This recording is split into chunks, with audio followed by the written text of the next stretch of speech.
If you're sensitive to flashing lights, Werewolves 2024 is basically your worst nightmare. The filmmakers clearly decided that 90% of the budget should go toward flashy, dizzying effects, probably to distract from the acting, which at times feels like it's happening in a high school play. Instead of improving the performances, they throw in blinding strobe lights, making the whole thing harder to watch than a rave on a broken projector.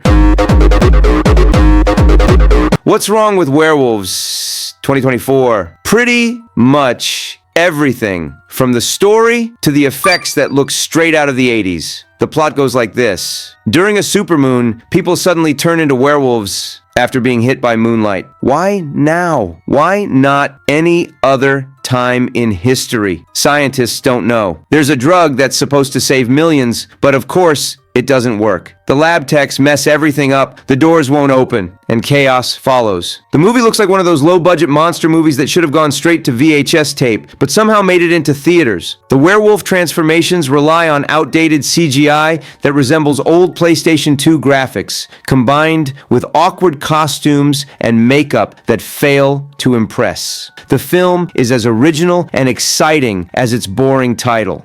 Director Stephen C. Miller and writer Matthew Kennedy seem aware of this, but take things way too seriously, making the movie dull.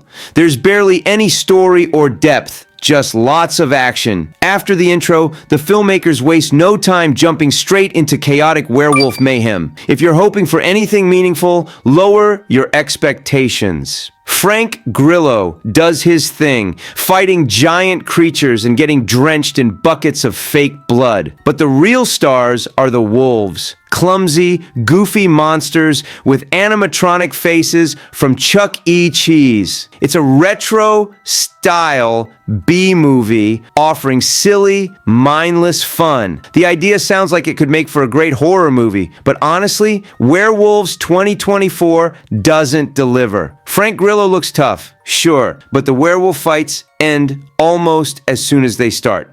The film takes place in some unnamed American city where a government team hunts werewolves during an outbreak. Stephen C. Miller's and Matthew Kennedy's Werewolves 2024 feels doomed from the start. The opening scene quickly lays out a predictable backstory and plot. There are no surprises here. The characters you think will die, yeah, they die. Frank Grillo plays the same generic action hero he always does, while the rest of the cast ranges from average to terrible. The violent scenes lack tension, and the werewolves come off as unintentionally funny thanks to their unrealistic design. In the end, Werewolves 2024 is a clumsy mess of cheap effects, annoying music, and shallow storytelling. While Frank Grillo gives a decent performance, it's not enough to save this flop. With better direction, it could have been a fun, fast-paced horror film. Instead, it's a disappointing movie about werewolves that only proves one thing: bad movies can still be loud.